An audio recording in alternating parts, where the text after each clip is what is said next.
Senhor presidente, senhoras, senhores senadores, telespectadores da TV Senado, todos que nos honram com a assistência das galerias,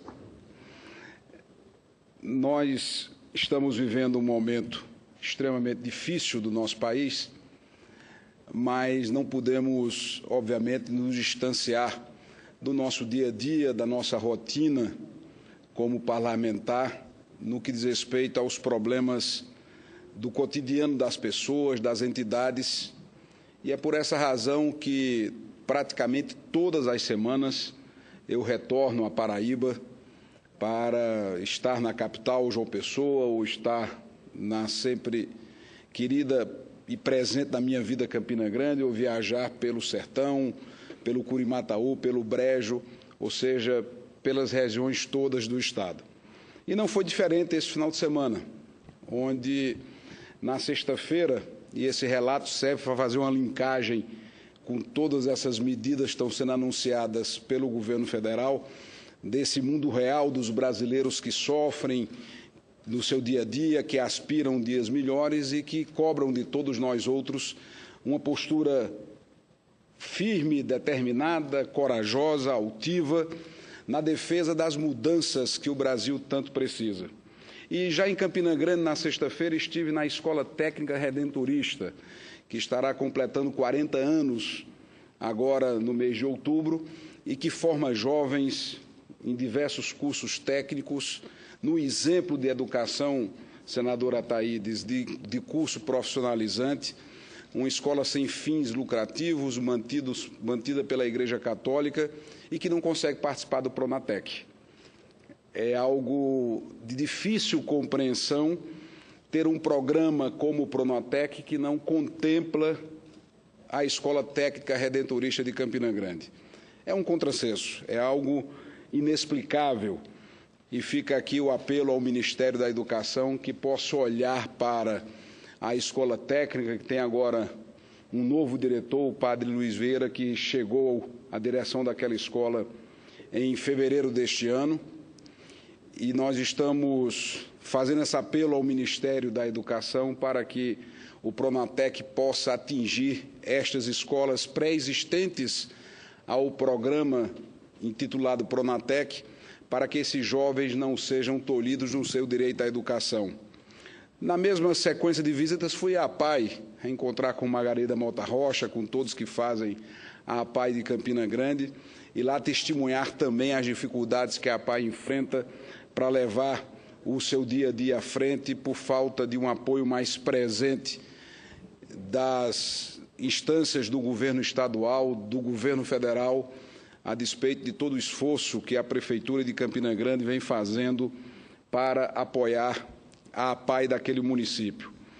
E já no sábado, e aqui que eu tenho ocupado muito essa tribuna para fazer críticas ao governo federal, críticas todas elas justificáveis, fundamentadas, fui ao lado do prefeito Romero Rodrigues e de muitos dos seus auxiliares visitar o complexo Aloysio Campos, que é um projeto em parceria com o governo federal, e faço questão de deixar aqui esse registro da oportunidade positiva da parceria que a Prefeitura Municipal de Campina Grande faz com o governo federal para que o complexo Aloysio Campos, que contará com 4.000 unidades habitacionais, que terá 3 creches, 2 escolas, um CRAS, praças com academias de ginástica, vai transformar a realidade de Campina Grande com essa nova expansão de fronteira de desenvolvimento do município, porque além desse novo núcleo habitacional, a cidade poderá contar com um espaço também inaugural para indústrias, para áreas de comércio, e o complexo Aloysio Campos, desenvolvido, projetado na visão futurista do prefeito Romero Rodrigues, fará com certeza uma transformação positiva na realidade de Campina Grande. E nesse périplo visitei também Dom Delson, que é o nosso bispo de Campina Grande, com a alegria enorme de encontrar na residência de Dom Delson Dom Genival. E no domingo a Igreja Católica comemorou a data de nascimento de Dom Manuel Pereira da Costa, que se vivo estivesse estaria completando 100 anos de idade. Então, vai minhas felicitações a todos que fazem a Igreja de Campina Grande, a Igreja Católica, Dom Delson, todos os párocos e o registro da memória de Dom Manuel Pereira da Costa, que foi também bispo de Campina Grande. No domingo fui até Santa Luzia para poder ver com muita alegria e testemunhar a filiação do prefeito Ademir Moraes aos quadros do PSDB. Ademir Moraes, senador José Agripino, que deixa os democratas, mas vem ser acolhido no Ninho Tucano pela divergência com a política estadual. Existe sintonia com a política municipal com o senador Efraim, com o deputado Efraim Filho, mas em decorrência das divergências da política estadual, filia-se ao PSDB, mantendo essa relação de colaboração e de oposição comum que temos no âmbito do governo do Estado. E já na segunda-feira visitei a reitora Margarete Diniz, na Universidade Federal da Paraíba. Já havia visitado a Universidade Federal de Campina Grande. No próximo sábado estarei em contato com o reitor e professores da Universidade Estadual, porque na Paraíba e talvez no Rio Grande do Norte não seja diferente, as 3 universidades públicas estão em greve. Somados ao Instituto Federal de Educação, nós falamos aí de aproximadamente 80 mil estudantes, se brincar até um pouco mais do que isso, sem aulas há vários meses. Então, na visita à reitora Margarete Diniz, com pró-reitores, reafirmei o compromisso na luta pela Universidade Federal, a disposição de contribuir com emendas junto com a nossa bancada, tanto no Senado como na Câmara, e também, obviamente, a busca para a preservação dos orçamentos que estão sendo cortados pela nossa universidade. Naquela oportunidade, recebi também professores do comando de greve que representavam, naquele instante, a do UFPB, reafirmando esse mesmo compromisso. E quando chega a Brasília, depois dessa rotina de visita aos municípios paraibanos, nós somos informados de um pacote de medidas que o governo apresentou através de entrevista coletiva dos senhores ministros do Planejamento e também da Fazenda. E o que se nota, em primeiro lugar, nesse anúncio, e que diz respeito, claro, a toda essa realidade da Escola Técnica Redentorista, que passa por dificuldades, das universidades em greve, da APAE também carecendo de recursos, da grave crise do abastecimento de água, do aumento da conta de energia, do aumento do gás, ou seja, dessa vida real que todos nós estamos nos deparando no cotidiano das pessoas que estão sufocadas, que estão sacrificadas e que não aguentam mais pagar impostos. É por isso que já na condição de líder, falo agora como líder, até o instante anterior da minha fala, falava o senador da Paraíba, que tem obrigação de prestar contas ao seu povo, à sua gente, de fazer visitas, de fazer contatos, conceder entrevistas, dialogar, receber sugestões, acolher críticas e fazer, enfim, um exercício do mandato com a seriedade, a altivez, a força e a coragem necessária. A partir de agora, confunde-se o senador paraibano com o líder do principal partido de oposição, que faz a oposição ao governo federal, mas que não faz a oposição ao país. Pelo contrário, o slogan, inclusive, do nosso partido é PSDB, oposição a favor do Brasil. E é assim que nós agiremos, e eu peço só a tolerância do senhor presidente para que eu possa concluir essa parte do raciocínio desse meu pronunciamento, para mostrar que, a despeito do hospital universitário estar sem atender há 5 meses, de estarmos com as universidades em greve, o semiárido nordestino enfrentando os mais graves crises de abastecimento, com a perspectiva de agravamento dessa realidade pela formação do El Niño, e a ciência meteorológica já provou que quando o El Niño se forma, significa seca na região semiárida, com a ameaça do desemprego, diminuição do poder de compra do trabalhador, toda essa realidade dura que o povo brasileiro vive, vem o governo apresentar a proposta do retorno da CPMF. E o que é mais grave e preocupante, desculpem a expressão, vem com um truque que não tem como ser defendido, até porque o governo não tem credibilidade para usar desses truques de apresentar uma alíquota de 0,20% do ICMS, da CPMF, perdão.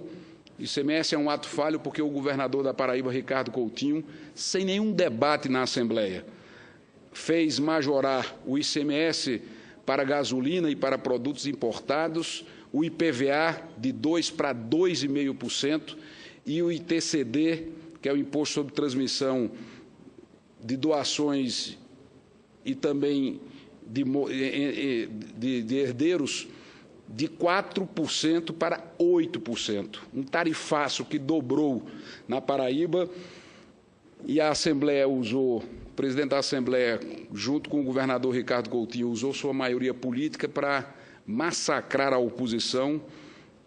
A oposição sequer tomou conhecimento do que estava votando praticamente e aprovaram em questões de minutos, sem nenhum debate, sem nenhuma discussão, naquela velha prática que se usava de não se permitir a discussão clara dos temas que envolvem a população. Pois bem, lá na Paraíba já tem aumento de imposto, aqui pelo menos teremos a chance de discutir e debater esses temas. E vamos fazê-lo com toda a responsabilidade, com toda a seriedade e o compromisso que temos com o Brasil, com o espírito público que possuímos, mostrando de forma muito nítida que a oposição que realizamos é ao governo federal e não ao país. Mas não é possível viver no improviso.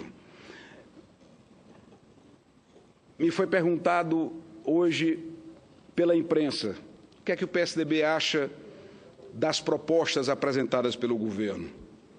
Não há proposta. Não há proposta porque nós estamos limitados a anúncios feitos pela imprensa através dos dois ministros já mencionados. O Diário Oficial de hoje não traz nenhuma dessas medidas. Qualquer governo minimamente competente, que se debruça sobre os problemas, que analisa a realidade em profundidade, antes do anúncio, prepara as medidas, avalia a sua repercussão, analisa as consequências de cada ato.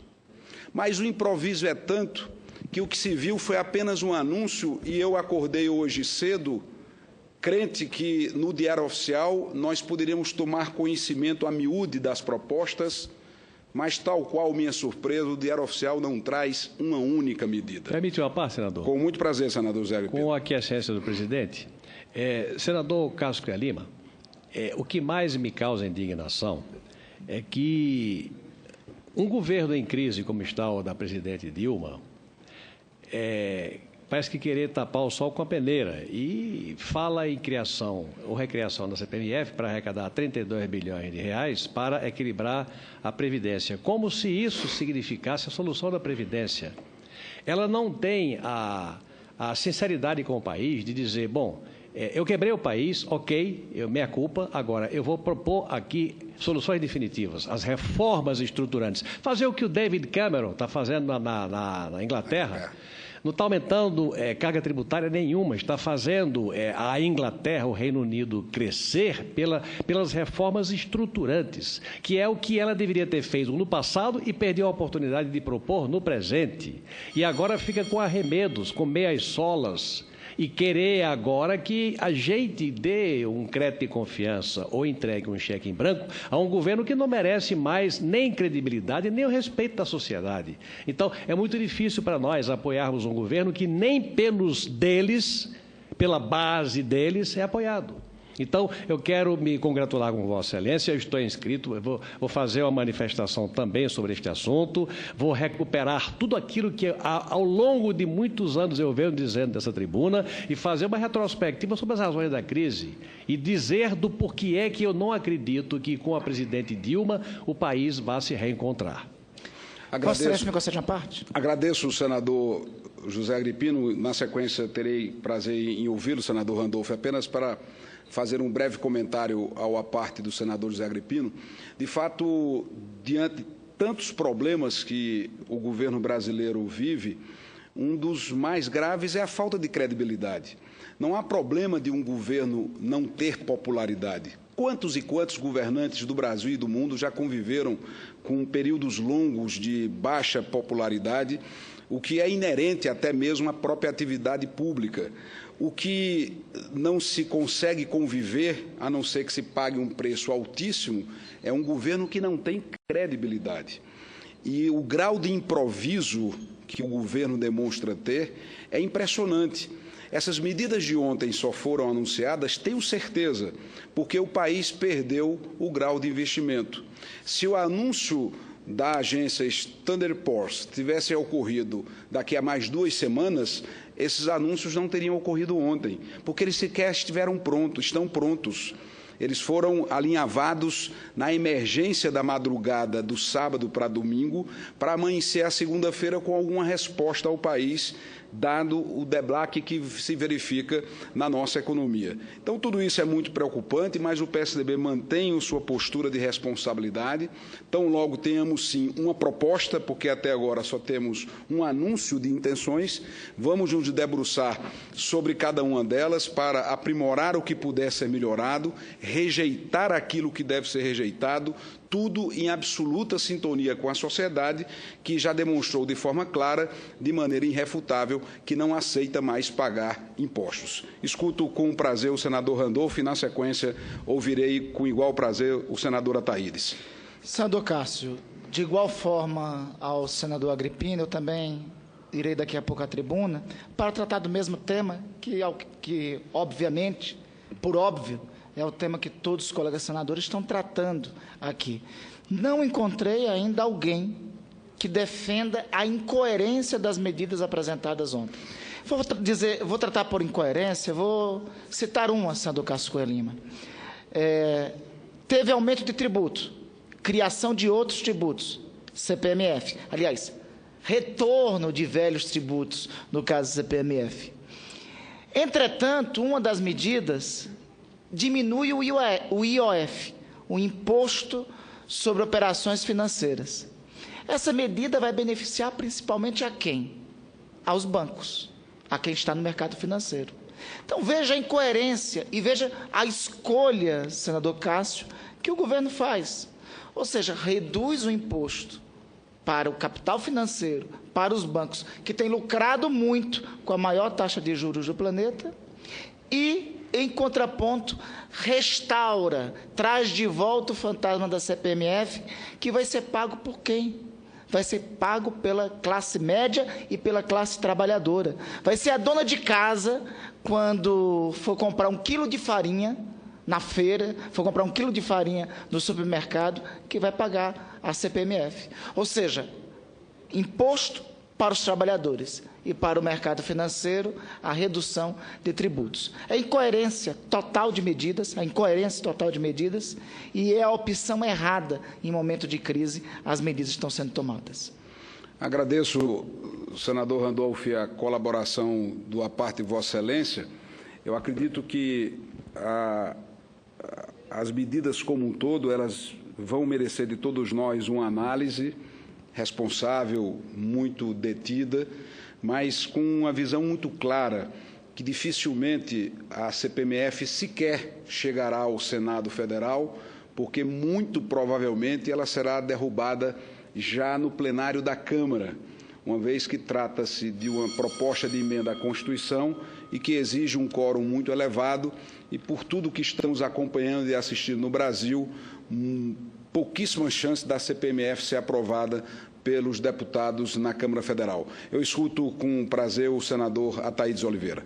Obrigado, senador Cássio. Primeiramente, quando Vossa Excelência iniciou a sua fala, reclamou sobre a sua escola técnica lá de Campinas Grande, não é isso? Que até então não teve acesso ao curso profissionalizante do Pronatec. E é uma escola profissionalizante que existe há 40 anos, que forma jovens há 40 anos com uma qualidade extraordinária. Existem jovens e hoje adultos formados pela Escola Técnica Redentorista de Campina Grande no mundo inteiro. É uma escola com renome já hoje nacional e que não consegue ter apoio do Pronatec. É isto que o Brasil precisa, essa educação profissional. Entretanto, eu tenho uma informação a prestar ao senador Cássio. De 2011 até 2014, quando se criou o Pronatec investiu no Sistema S 6 bilhões e meio e não investiu R$1 na sua escola técnica lá daquela grande cidade, Campina Grande. Senador Cássio, eu percebo que esse governo está, eu em vários discursos eu coloquei que é um barco que está à deriva, muito perto das pedras, não é? Isso eu disse logo no mês de março deste ano. Esse barco, na verdade, já colidiu com essas pedras. Esse governo está obnubilado, está perdido. Você escuta ministro do Planejamento, ministro, com todo respeito ao ministro Levi, dizendo que vai fazer experimento na economia. Como é se fazer experimento em uma economia de um país?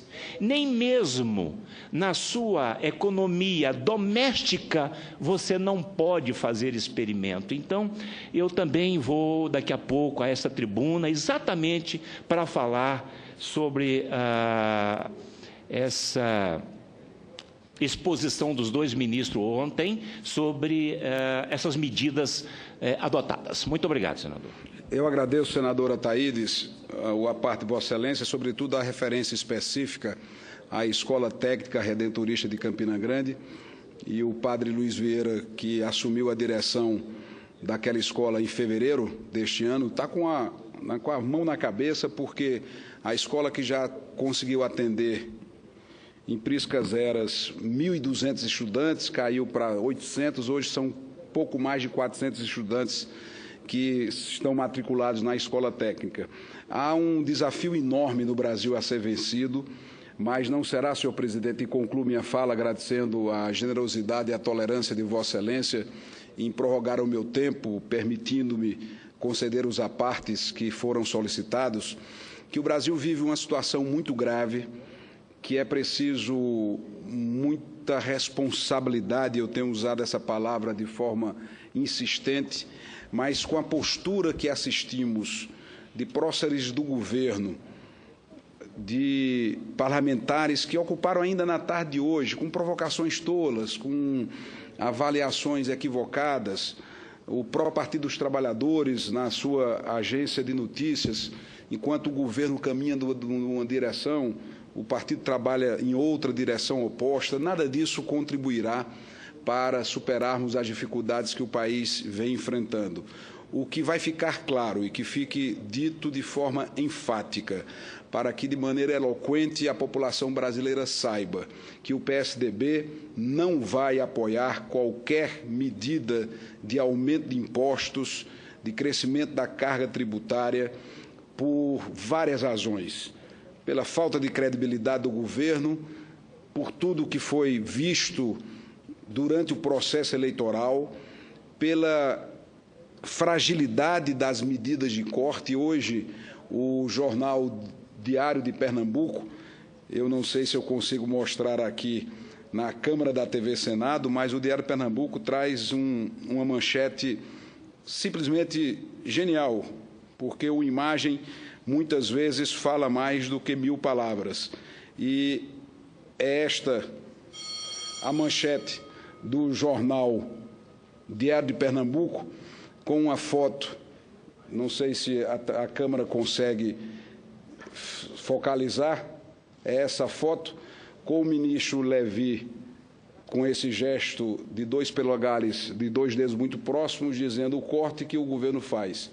E o ministro Nelson Barbosa, com 2 mãos generosamente abertas, dizendo esses são os cortes que você, cidadão brasileiro, terá que fazer. Foi essa capa do Diário de Pernambuco hoje, que com muita felicidade, criatividade e de maneira simples reproduz bem aquilo que foi anunciado ontem.